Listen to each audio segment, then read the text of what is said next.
Yoda, the diminutive green Jedi Master whose wisdom has been quoted across the galaxy.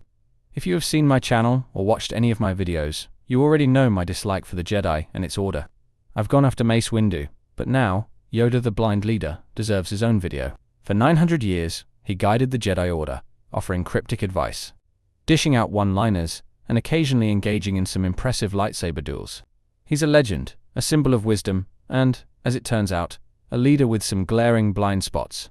For all his knowledge of the Force, Yoda consistently overlooked the obvious. Leading the Jedi Order into disaster after disaster, he was the ultimate paradox. A being who could see across time and space but missed the red flags waving right in front of him. Today, we're peeling back the layers of Yoda's leadership to show that even the wisest of masters can stumble when they stop questioning their assumptions. Was he brilliant? Absolutely. Was he also kind of a disaster as a leader? Oh, without a doubt. Let's dive into the ways Yoda's blindness shaped the fate of the galaxy. From his failure to recognize treachery, to his unwavering belief in the Jedi's invulnerability. Yoda's story, one catastrophic misjudgment. Before we dive into today's video, I just want to say thank you to all of you who are subscribed to the channel. Less than 4% of you are actually subscribed.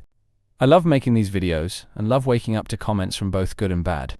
You might not always agree with me, and that's okay. If you're not subscribed, consider subscribing. It's free and only takes a second. Thank you for being here. Now let's get back to the video. Let's rewind to the beginning of the Clone Wars, when Count Dooku was exposed as a Sith Lord. Now, here's the kicker. Dooku was one of Yoda's former students. This wasn't some random Sith popping out of nowhere. This was someone Yoda personally trained and mentored for years. And yet, Yoda never saw it coming. Sure, Dooku was charismatic and idealistic, but the fact that he defected from the Jedi Order and became the leader of a separatist movement didn't set off alarm bells. Yoda shrugged it off like, difficult to see, the dark side is. Really? Yoda? He might as well have tattooed future Sith Lord on his forehead. You trained the man. You knew his tendencies, his ambitions, and his weaknesses. If anyone should have suspected him, it was you. Even after Dooku became a Sith, Yoda failed to grasp the scope of the betrayal. Instead of preparing the Jedi for the manipulative tactics of a former Jedi turned Sith, Yoda stuck to the same outdated playbook. His inability to recognize the danger Dooku posed as both a Sith Lord and a strategist allowed the Clone Wars to spiral out of control. For someone who preached about foresight and intuition, Yoda missed a colossal blind spot sitting right in front of him. Let's talk about Yoda's decision to involve literal children in the Clone Wars. Under his watch, younglings, some barely able to hold a lightsaber, were considered part of the Jedi Order's defense system. During the war, the Jedi Temple became a training ground, not just for knowledge, but for preparing kids to fight. Think about that for a second. Yoda, the so-called wise leader, was effectively running a child soldier program. Take the infamous Battle of Geonosis, where hundreds of Jedi, including Padawans, were sent into the fray. The result? A catastrophic loss of life. Did Yoda stop to think, maybe sending inexperienced trainees into war zones isn't a great idea? Nope, he stuck to the plan. To Yoda, war wasn't ideal, but he accepted it without ever questioning whether his role as a general violated the Jedi's very principles. Peacekeepers turning into war commanders. That's a slippery slope even a swamp-dwelling frog should have seen coming. And let's not forget his failure to protect the younglings during the Jedi Purge, despite sensing the rising darkness. Yoda's preparations for the Jedi Temple's defense were laughably inadequate. When Anakin marched in with the 501st, those kids didn't stand a chance. Yoda might have been in exile at that point, but his years of leadership, or lack thereof, left the next generation woefully unprepared.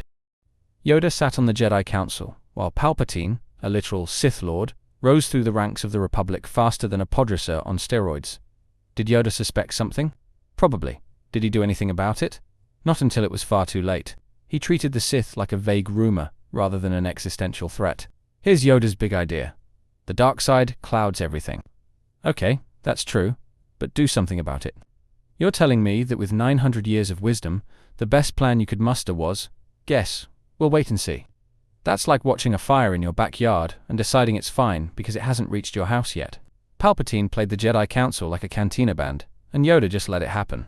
By the time he realized the Sith were back, it wasn't just too late, it was Order 66 late.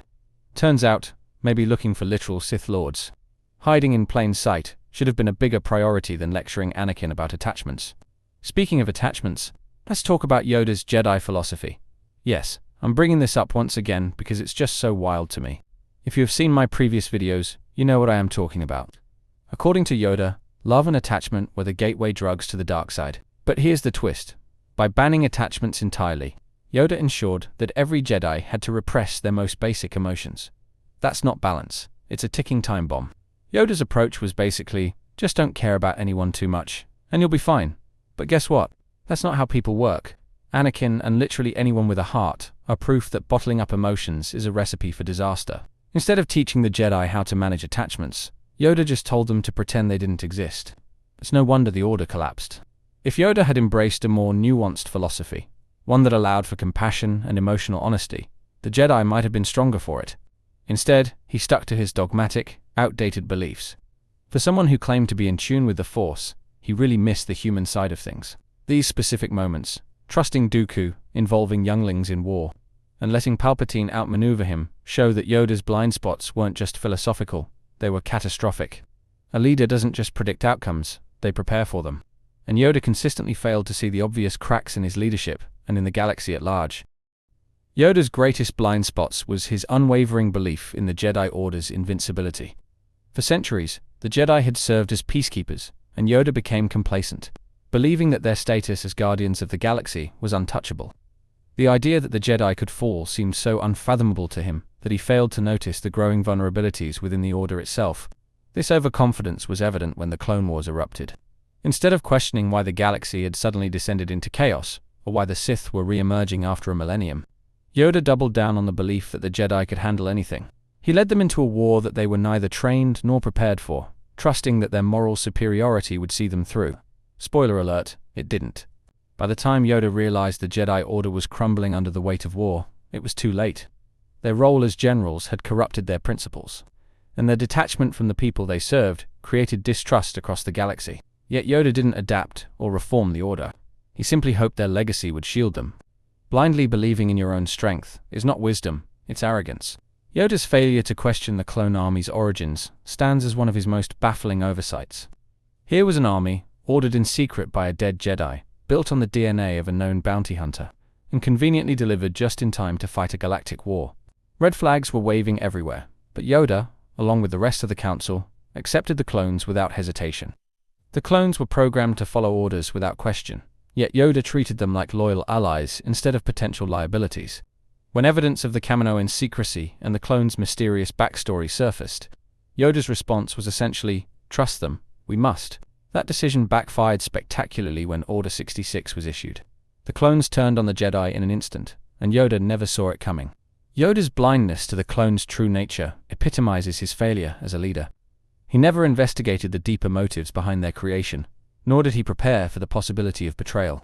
It's almost ironic. The Jedi Masters of Foresight were undone by an army they were too blind or too arrogant to question. Yoda's legacy as a leader is complicated. Yes, he was wise, powerful, and deeply connected to the Force, but his blind spots proved to be his undoing. He misread threats, ignored warning signs, and clung to outdated Jedi philosophies, while the galaxy burned around him. His leadership, though iconic, was a cautionary tale. Even the greatest minds can falter when they refuse to adapt. Ultimately, Yoda's failures highlight the danger of hubris and dogma. His inability to question the status quo left the Jedi Order vulnerable to manipulation and betrayal. And while he may have guided Luke Skywalker in his final years, the damage was already done. The Jedi were gone, the Sith ruled, and the galaxy suffered because Yoda, for all his wisdom, couldn't see the forest for the trees, or in this case, the Sith for the senators. So, the next time someone points to Yoda as the epitome of leadership, remember this: even the most powerful Jedi can be blind to the truth.